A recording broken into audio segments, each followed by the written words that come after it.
ورجعنا لكم تاني من أخبار باللغة الإنجليزية. أكيد بعدين الساعة 8 لناس اللي بقدر كمان أسمع بلغة عربي. إذا كنت بقدر ستيل تين إن للساعة 8 وبيجيكم ببعض من الزملاء بتاعي بعدين هناك. لكن حسب نرحب بكم لبرنامج بتاعنا الصباحي 11 دقيقة بعد الساعة 7 صباحا. أن بنقول لكم لسه صباح الخير، صباح الهنا، صباح الورد والياسمين. بنمشي طوالي لتأني موضوع بتاعنا اللي رح يكون عندنا 3 مواضيع.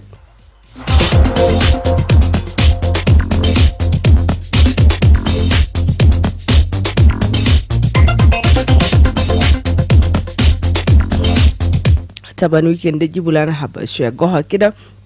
But thank you for tuning in from the first hour. هسه احنا وصلنا في الساعة الثانية أو تاني موضوع بتاعنا لبرنامجنا بتاع يوم الليلة اللي هو نمشي طوالي لريتانيز أو South Sudanese who have returned from Egypt and Sudan underway.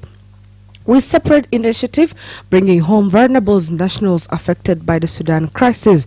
30 South Sudanese, including men, women and children, arrived at Juba International Airport from Egypt following a repatriation initiative led by the First Lady Mama Mary Ayen Mayardit. The returnees reportedly face immigration and documentation challenges, with some having experienced detention.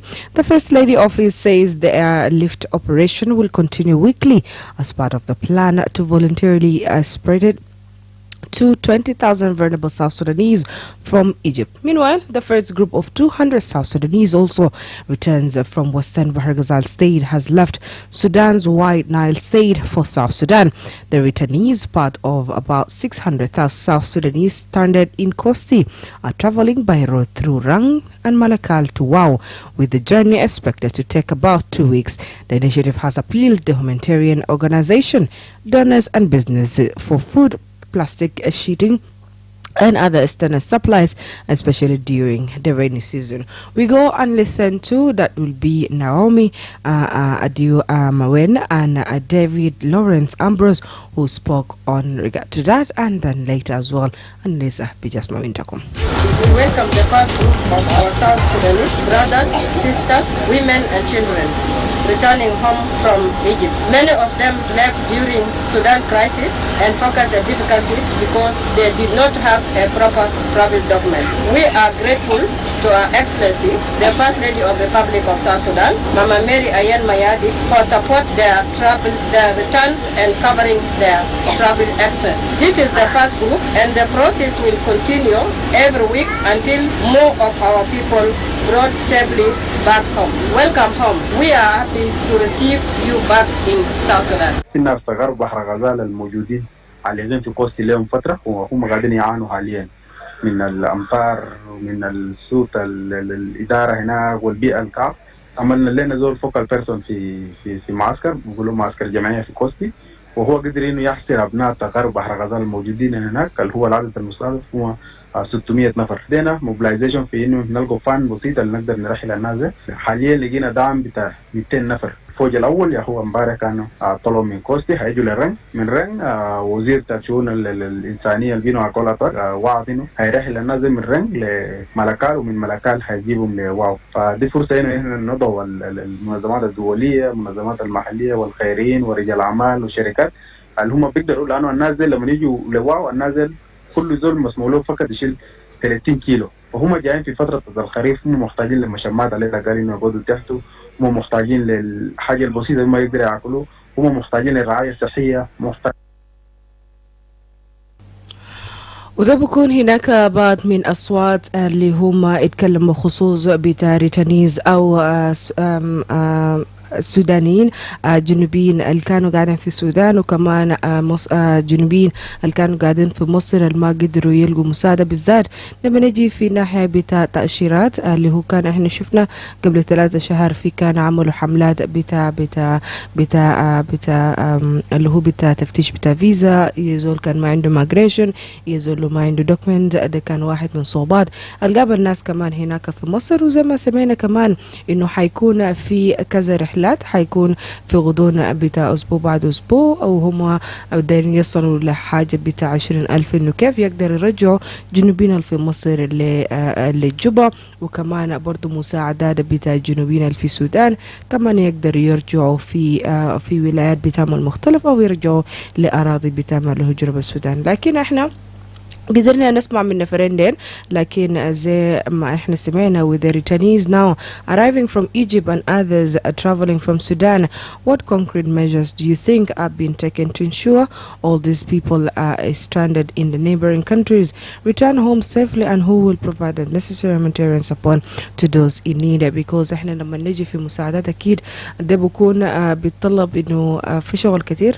بالذات في استقبال بتاعهم، لكن برضو بالصعوبات اللي احنا قاعدين نواجهوها on a daily basis what could be it. وكمان كان عندك كمان اي comment انت كمان بقدر تزيد هناك. Then we carry on with the program 0922-986-986 0911-986-986. I radio صباح الخير. اهلا وسهلا بكم. اتفضل. اتفضل يا زعيم. اوكي المهم لك التيم العامل يعني كلهم مستمعين، وما بنسى كمان الناس اللي وصلوا بين انا والله واحد اسعد يعني نتمنى كده نرحب بهم كهم ابناء الوطن عادوا نسهل لهم كل السبل يعني كما ذكرت رقم الصعوبات رقم التحديات، لكن وطنك احلى من كل شيء، كرامتك كم وين اهل اوصاف احلى واحسن، ونتمنى يكون في نفس البرنامج ده مبادرات يكون مواصله لدعم العوده الطوعيه حكومة وشعبا عودة للوطن لبناء كلمة سوين، ونشارك في كل شيء أو بناء هذا الوطن مسؤوليتنا الجميع. شكرا جزيلا. شكرا لك. اي راديو صباح الخير. اي راديو. اي راديو. اوكي احنا فقدنا المتصل ذاك، لكن لسه 0922 986 986 او 0911 986 986 and we're still talking about the South Sudanese citizens who have returned or is yet to return from Sudan and as well from Egypt. I radio. Hey, good morning. Very good morning, sister. Alhamdulillah, فضل توالي. Let me say to those who are coming, welcome back home. The main problem is not South Sudanese people were run to other countries. Problem is within here, because these are new countries liberated by citizens, and later on as they're trying to push country into as a great, because many people are dying every day. That's why people are running from here to Egypt, some are running to Uganda. And you've been mentioned last week, and the Minister of Concerned Humanitarian Affairs declared that the humanitarian are not giving food to refugees. So he's asking for the refugees to return voluntarily to their countries. Look, majority of refugees in Uganda are South Sudanese, and when you talk about those who are being found there without documents in Egypt are South Sudanese.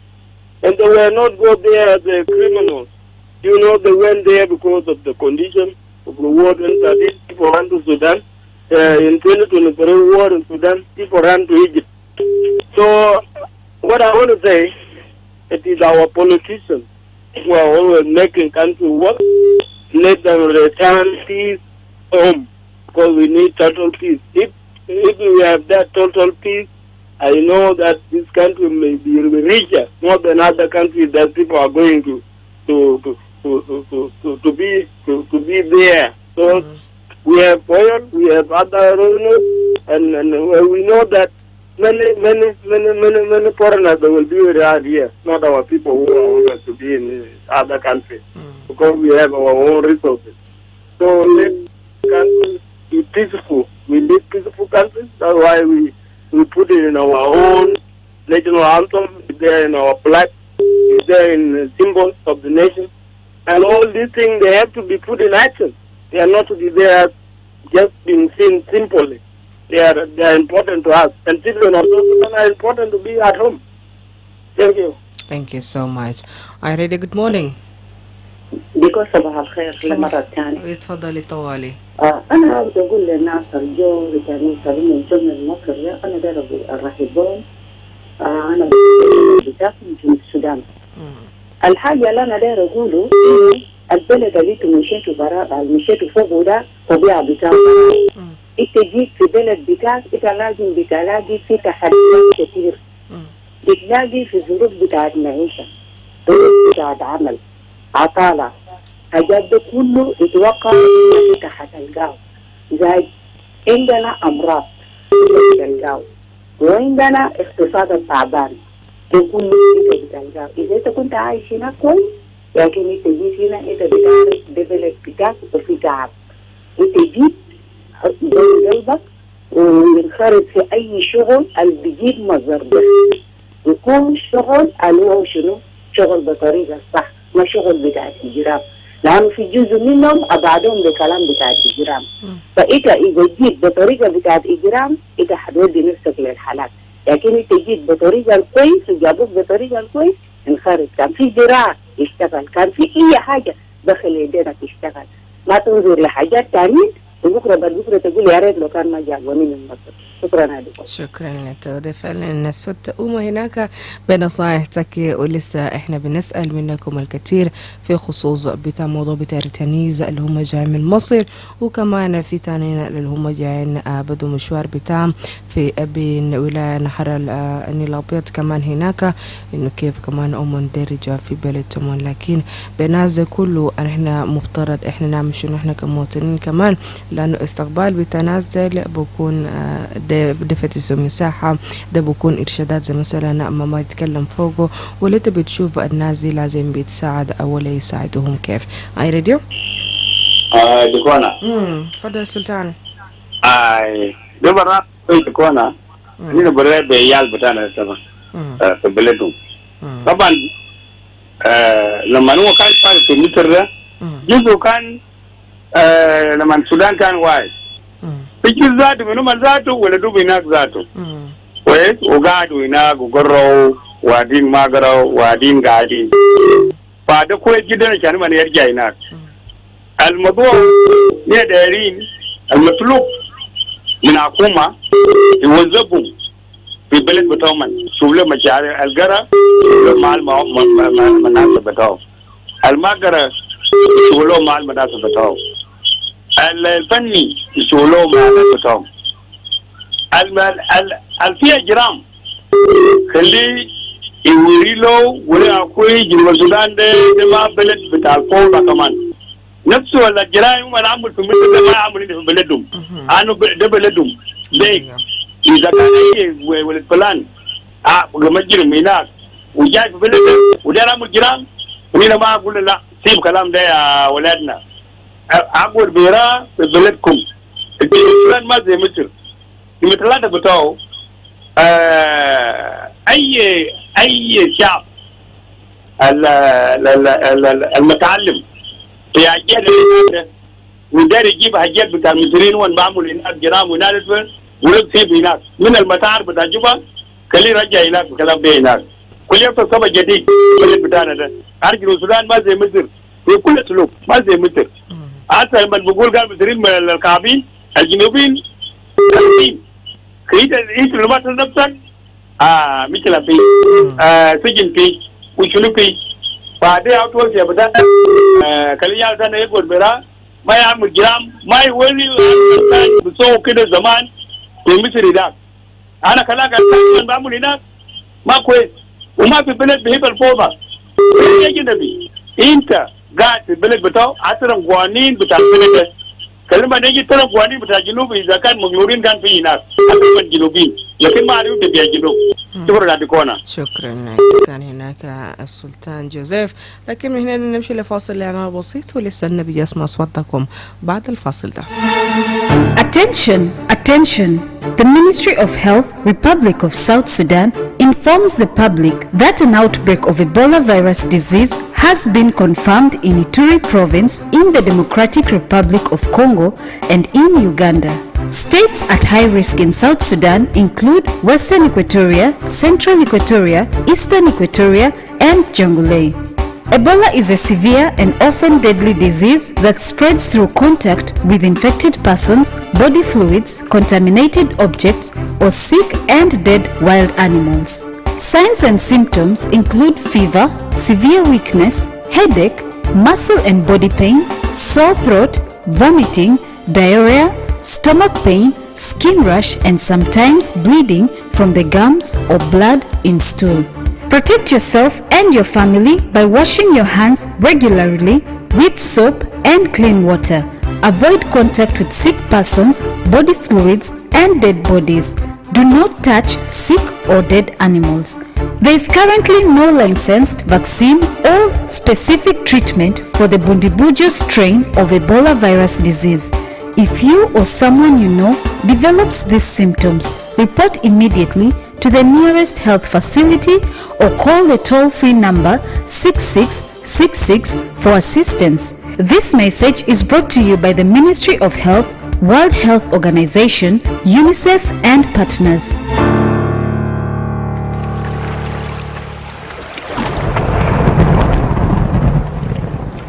Ben, where was you could pass? Short a milk pinyai. Pinyai no good second. Jaga pin to go, Katawana. But Guru wall, Mushi point to fall. Fall fine go along. Dear like a fall fine do. A lot of men don't care. A mucked up in Cove Pew, Kajin Sudan. A tenant let a quick jump. Near Africa, can the shade Africa. Kalumu Bay was to away Yoni, we morning.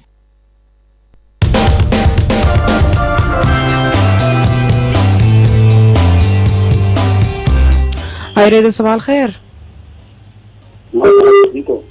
اتفضل. كانجلو ماذا؟ تفضل طوال أركانجلو. ديكو الكلمات الكلمة للناس القاعدين يجيبوك من خرطوم من مصر ده.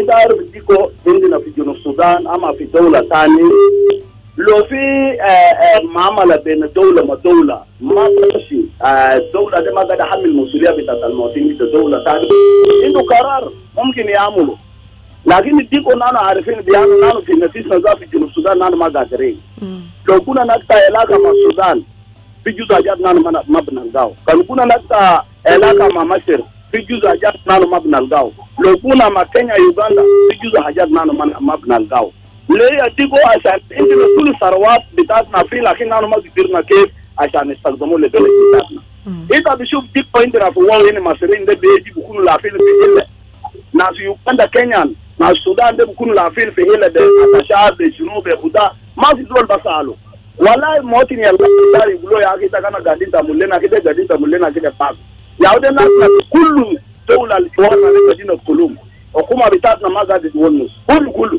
عشان ليه وارف لو قطع علاقة مع الناس ده دولة بتاعنا ده ما بروها قدام تو نانو قاعدين نقول بالذات الناس بتاعنا السودانيين الجنوبيين السودانيين الكمالات تانين ده أنا داير كلمان يأخذ الطريقة للدولة ده هو شنو إذا كان شفت في مصر الجنوبيين كل يوم يعني الجنوبيين كل يوم جنوب السودان كل يوم بعملوا مشاكل بيجا ناس الميدا ناس تورونتو ناس شنو في خرطوم تلقى كل ما يمسكوا في يمسكوا زول في داما يلقى ده من جنوب السودان ناس داما يمسكوا زول في الجيش يلقى ده من جنوب السودان الكلمات ده المفروض نانو حكومة بتاعنا يقول يوقف إنه الكلمات ده الرجال بتاعنا ما تعمل الكلام ده قبل 2-3 يوم كان وقف جاء من السودان لكن هسه تاو قاعدين رحلونا بقوة بمسكوا زول بمسكوا مرة في السوق بكال يالو في بيت يجيبوا لك في جنوب السودان هل ده معاملة بتاع دولتين حكومة بتاعنا قاعد يشوف يا ديكو الدولة لازم يكون عنده قرارات جانا بتاع الدوغو يتبار كيف يونس مجران هذا الكلام ده ما يعسي لكن بتاعنا كل حاجة معنا ما في زول بيتكلم فوق ولا زول بسأل فوق وما في الدولة ده كله ياو عندنا هنا ما جاء بعد مرة بيجيب مشاكل لكن نحن بنقول الدولة بتاعنا ده داري يتمكن يجيب شركات يجيبوا مصانع يجيبوا شغل للناس زي إذا عارف الناس في مصر في خرطوم وين دارين يجوا في جنوب السودان لكن زول بيجي يديكوا شغل ما في هسه نحن القاعدين في جنوب السودان ده بناخد من الصباح ما ناكل إلى بعدين بالليل ناس زول في مصر أركان في مصر بوتو بكذا بتعشى هل هو بقدر بيجي هو بيفكر أكل هو يموت هناك سو نا عارف بلد بتاعنا ده كده نجيب سلام فوقه المواطنين بتاعنا ده كله يزول دار يرجع ما في بلد زي بلد بتاعنا شكرا. alright شكرا لك. اي راديو. لا أنا كلا سمعت لبرا. تفضل توالي. سلام ما رايلو. يا بيكو أنا لا نقول كلام ناس في مصر ده. سبب بتوع بشينا سفراتنا في مصر ذات ما تقاليد الناس في مصر. وعملنا كل يوم نسمع كم من ذات مرة سيلي زول ذات ويندو ريال دخلوا في السجن كان له ريال لا في قاعدين في سبعة فوق. إلا في واحدة كده كان جريد بأجري أو عين كلام الله.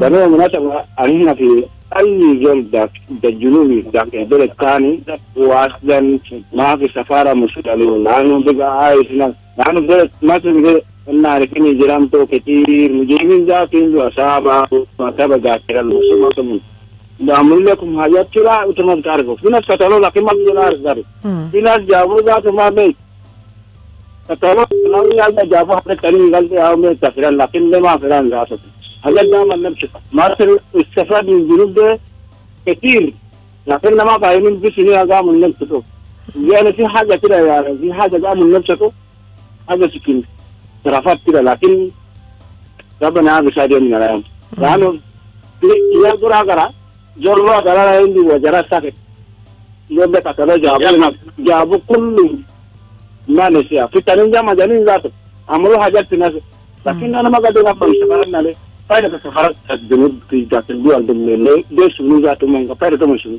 من غير من شنو شكرا. اي راديو. ايوه صباح الخير. تفضل توالي. اتفضل فرانكو. نعم اول حاجه نحن المفروض الوثائق ونحترم الوثائق الدوليه ونحترم المعايير الدوليه.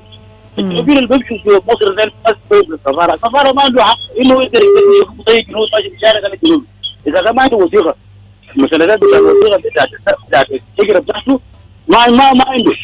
الناس اللي عندهم في ريكورد في الوزاره الناس الموجودين باسماء الناس اللي الدبلوماسيين ناس مثلا الجواز حقه فات مصر معروف ان السفاره بيحسب الناس الجواز من هذا الجنوب الجنوبي بوثيقه بتاعته دواعي اللي اذا كانت ما تحترم الدوله دي ما هي دوله بتاعت السياده عندنا نظام بتاعته عندنا قوانين بتاعته عندنا لوائح بتاعته انت اذا كان ماشي بوثيقه بتاعته تحترم بس تقعد محترم تكون عزيز محترم لكن اذا كان ما عندك الوثيقه ماشي بهجره شرعي يعني بيتعمل فوضى ما بيرجعوك بيبقوك حز علينا ما في جنوبين في ليبيا هذا في الحركات في الحبس في ليبيا ما قادرين يجيبوه حتى الحكومه ما قادر يدفع حاجه يرجع الناس وده المصروف لان الناس دول يرجعون بلد ويجي ياخذوهم هنا لانه اذا كان باسلوب غير هو فات بدون جواز ماشي يحرم برا بدون جواز بدون موسيقى المفروض لازم الناس يستحقوا يجيبوهم هنا ويحاكموهم ويخطوهم في الحبس لانه ده فانا نتمنى اعوذ بالناس دول خليه يرجعوا. اما الثاني موضوع السلام والاستقرار الاسباب خلى الناس يهاجروا على السلام لازم يكون في سلام بلد يكون في سلام في استقرار الناس يعيشوا عايشين على الوئام لكن اذا ما في سلام ما حتى الجزائر ما حيرجعوا. شكرا جزيلا. شكرا لك. وده كان فرانكو ثبت هناك وكمان أدى الرأي بتاعه. نمشي نقرأ بعض من كومنتس هنا في فيسبوك. جميل سواك بيقول والله نحن شهود عيان من القاهرة بجد أوضاع المواطنين جنوبين مصر صعبة جدا.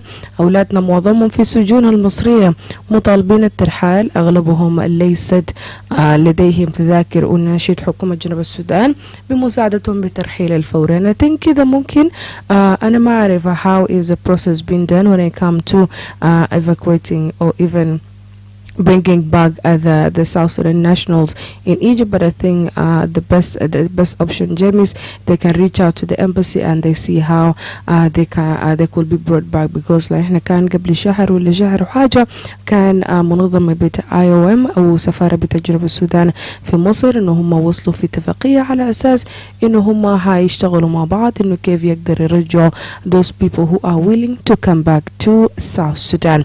Elia Talian is saying listeners in the country, okay, his greetings, not time for greeting, but we are seeking your contributions. Are you ready? Sabah al khair. ديكو صباح النور. تفضل توالي. السلام عليكم كمان. ده حافظات. تفضل توالي حافظات. أنا بقول في سؤال جبالي تسأل لو قال علينا هنا موترنا إدنا مفتوح عشان الحين بتاع الأكاديمي مصر. تعملوا في مساعدة مساعدات أظن اللي عندك عليه أنا الشعب موترين مقول من الأمر ده. فأنا بسأل العقد في كم مثلا تقول تعمل شفنا عشي طبعا ده بقى موضة بدأت تحصل يعني أي دولة بيقوم بيحاول إنه يعمل يبعت أي بلد بتاع بالذات على المسار بتاع أفريقيا حاجة دي شفناها قبل زمن كان في منافسين في أخوه في مصر.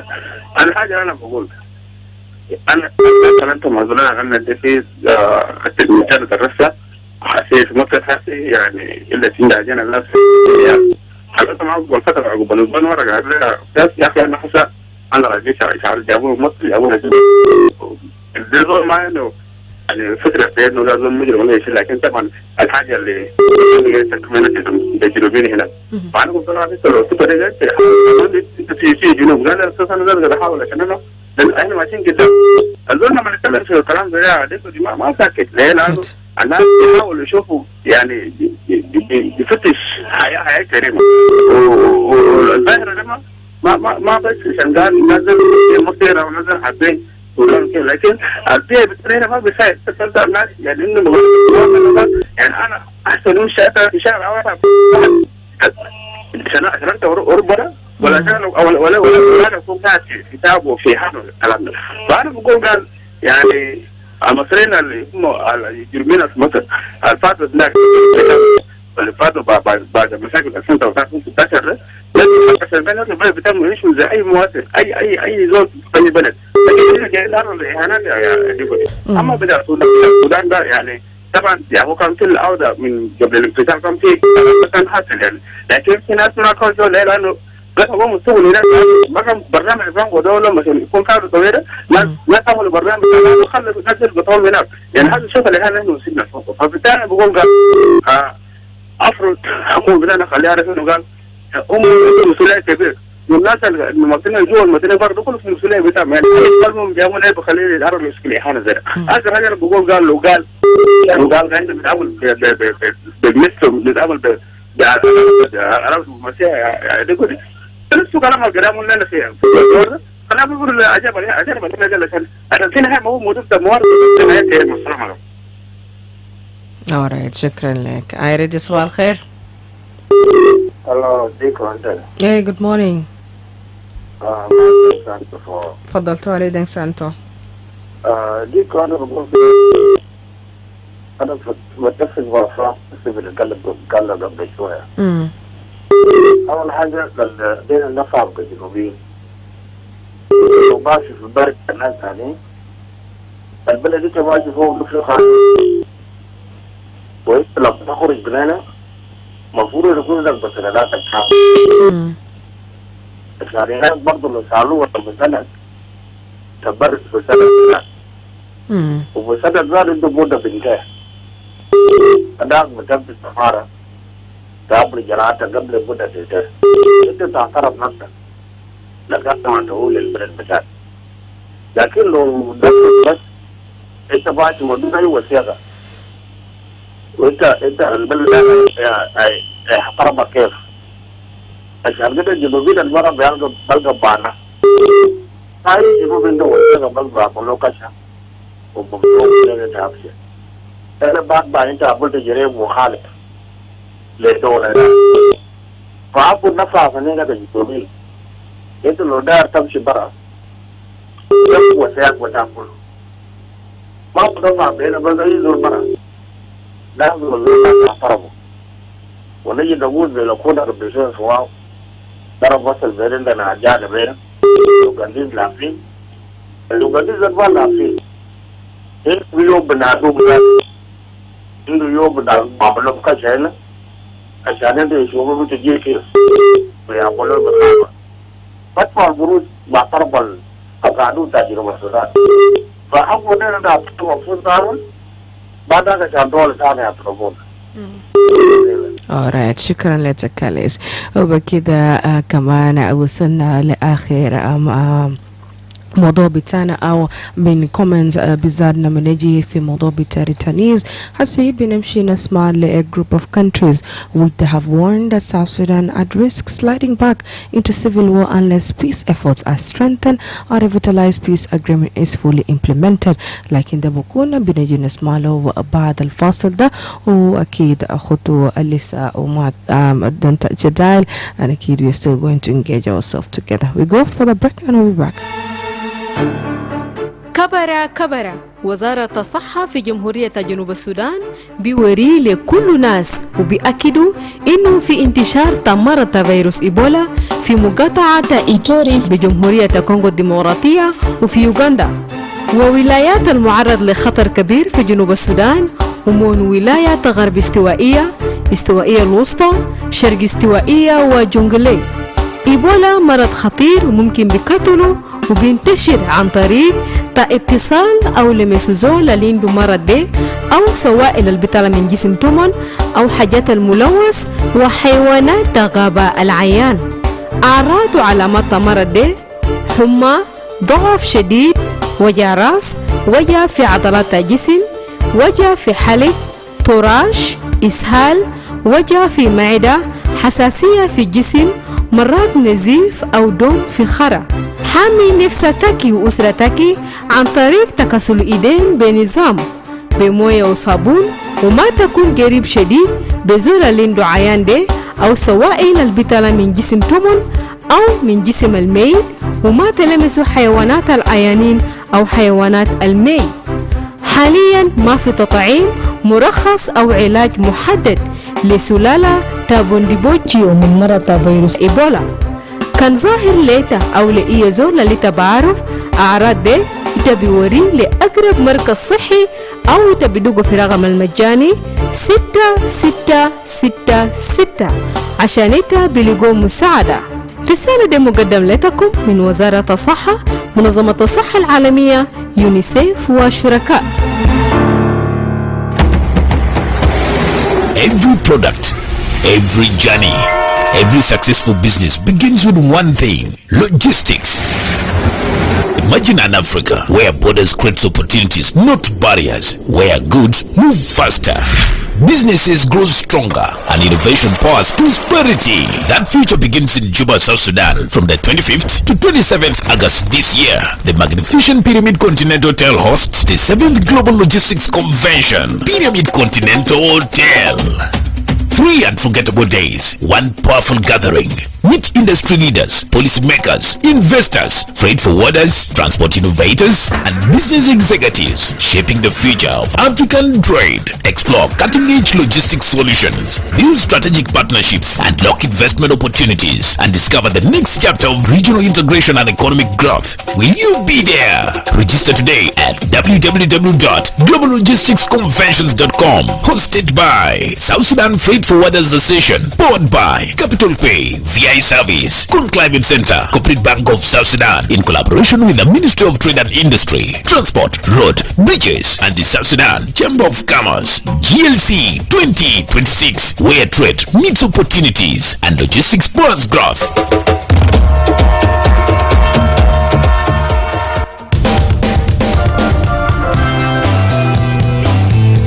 And welcome back from that commercial break. واحنا كده وصلنا لآخر موضوع ليوم بتاعنا بتاع الليلة، لكن قبل ما نمشي للصوت الأخير أكيد بنكون في إعلان بتاع الدفن أو مراسم بتاع دفن أسرة بتاع مستر جون براون اللي هو معروف باسم توتومي سابيسو من وندوربا administrative area ومندير وري الناس أو أهل أو نسبان بتاعه إنه هو كان فقد مرة بتاعه ده كان يوم 12 شهر 8 من السنة ده، والليلة حيكون مراسم بتاع الدفن بتاعه الساعة 10 صباحا اللي هو في الجبل جبل هنا مقابل ما مقابل لكن ورا تا بوليس ستيشن اللي هناك، وبكونوا في صلوات الساعة 12. كان تبارف أسرة ده أو تبارف زول البارف أسرة ده وريتكم لمن عشان كمان أمون برا جوين في مراسم بتاع الدفن ده. وحسي بنمشي لموضوعنا الأخير.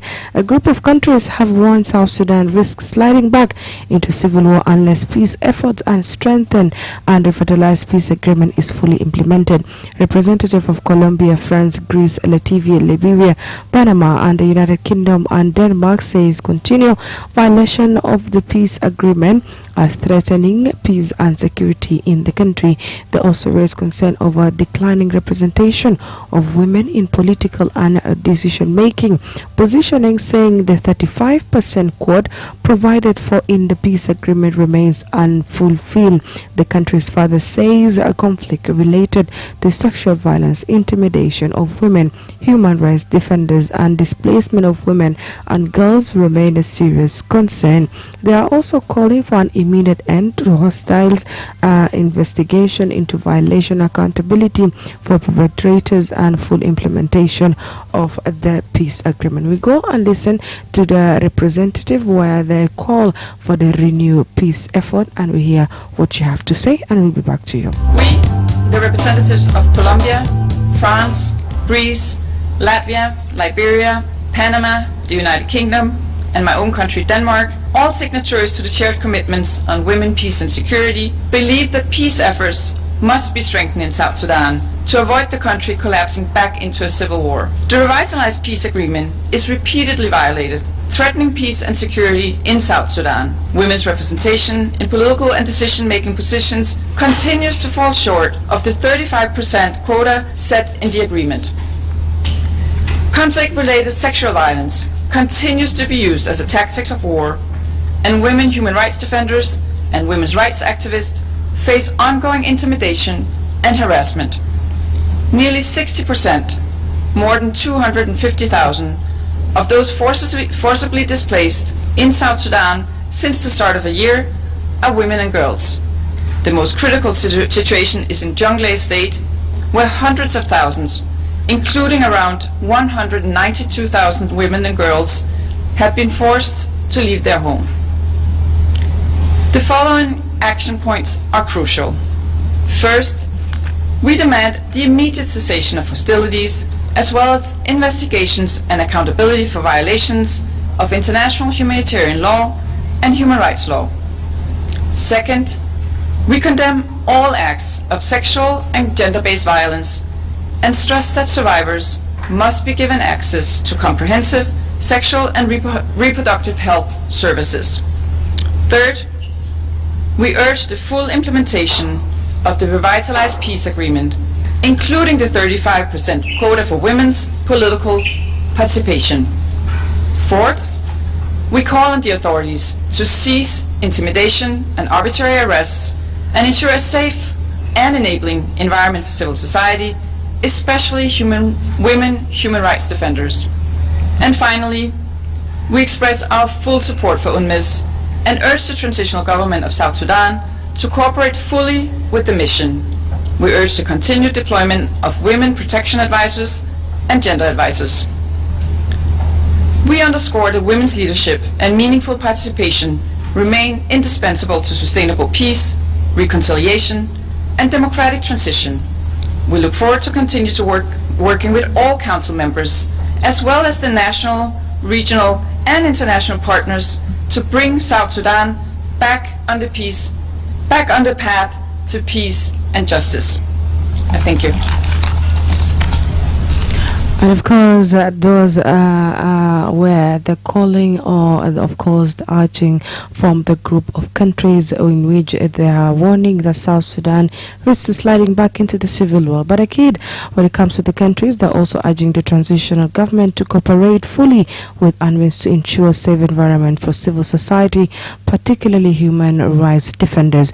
With the continued violation of the peace agreement, as stated, and women still falling short of the 35% political representation quota, what concrete action do you think should the transition government take now to prevent South Sudan from sliding back into war conflict and ensure women have a meaningful role in lasting peace as well? Are you ready? Good morning.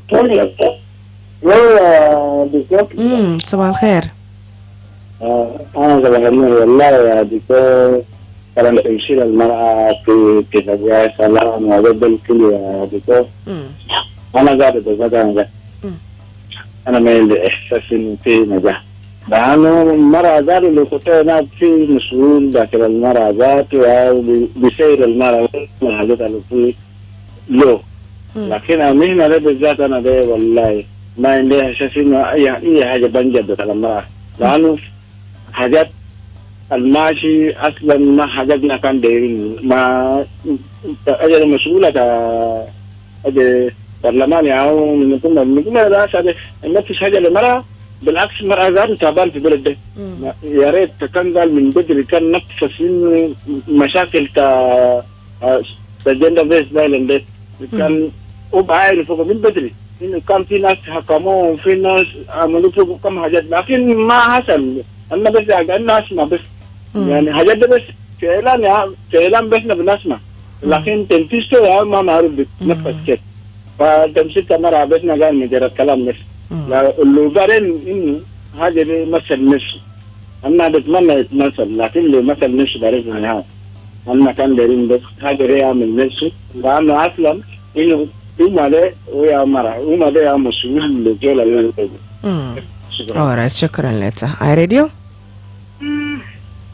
أهلا بكم اتفضل ازاي ما بقول اتفضل يا سيد أعتقد وفي ملامح كله بالسمين والتهيئة للمرأة أينما كانت وكل الكلام ده أنا بستخدم أخوي القلب وقلب فيها بجد يعني أتمنى يكون في أساسي لأنه بجد لو يكون عندنا حقوق وعندنا واجبات فهي لابد يعطي كل جهات حقه والحق طبعا قال يؤخذ ولا يعطى يعني نتمنى كمان كان المرأة كمان هي قادرة كل شيء كلنا والكلام هنا النسبة الأكبر كأنه ضارب الجهود عشان قال نجرد المسافة بالعمل والتعليم والتنمية حقيقية للخدمات اللي قالها والتعليم عشان المرأة تقوم تترقى توصل إن شاء الله في المستقبل يكون 50-50 لكن لابد أن يكون في خطة أي اللي قال لأنه هي جزء من التنمية الماشي في البلد وماشي في العالم كله هي الركيزة الأساسية. شكرا جزيلا. شكرا لك. أريد صباح الخير.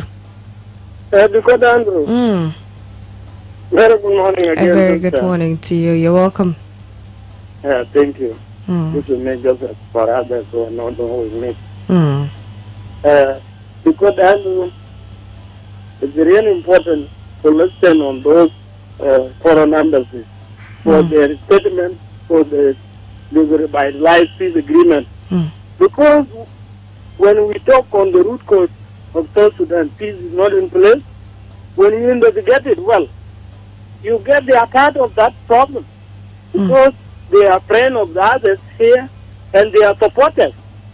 And later on, that supporters, they are supporters that victimize the population at the countryside. Because I could tell you that 2006, when government declared the mass full disarmament of the country, they were afraid. Government is going to kill what? To kill citizens. Do you know the government of the people can go and kill their own citizens?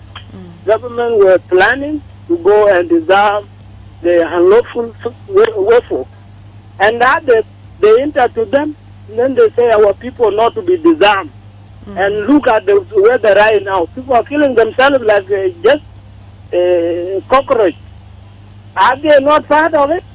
In 2013 when war erupted in Juba, there is even when people go to agreement, there is some countries of Troika and the international community not part of the supporting revitalized peace agreement.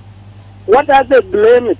So they are part of blame because they talk about human rights, but human rights they don't put it themselves. They don't put it in action.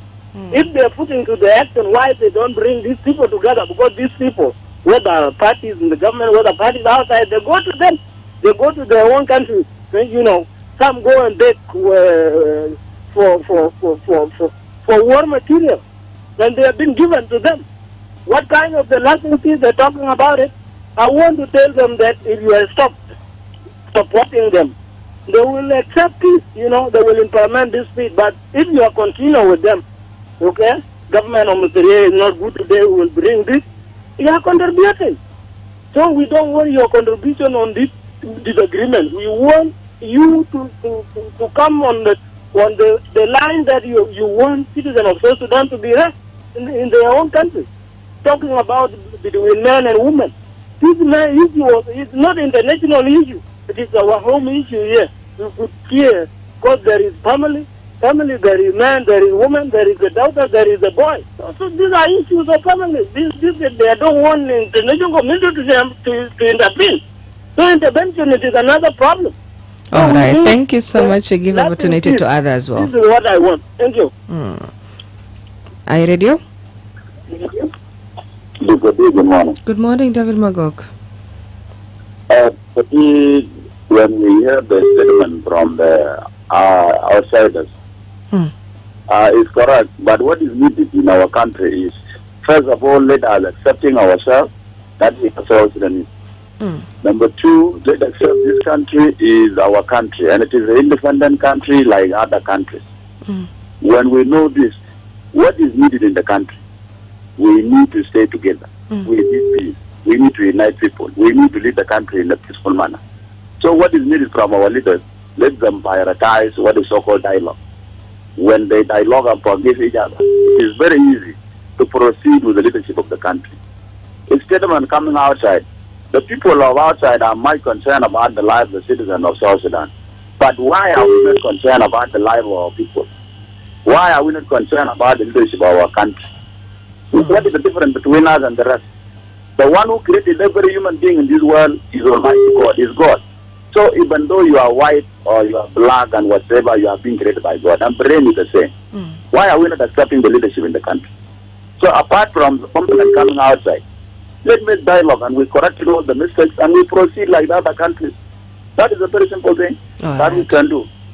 The strike or all the union, African Union or whatever, they cannot solve the problem of this country.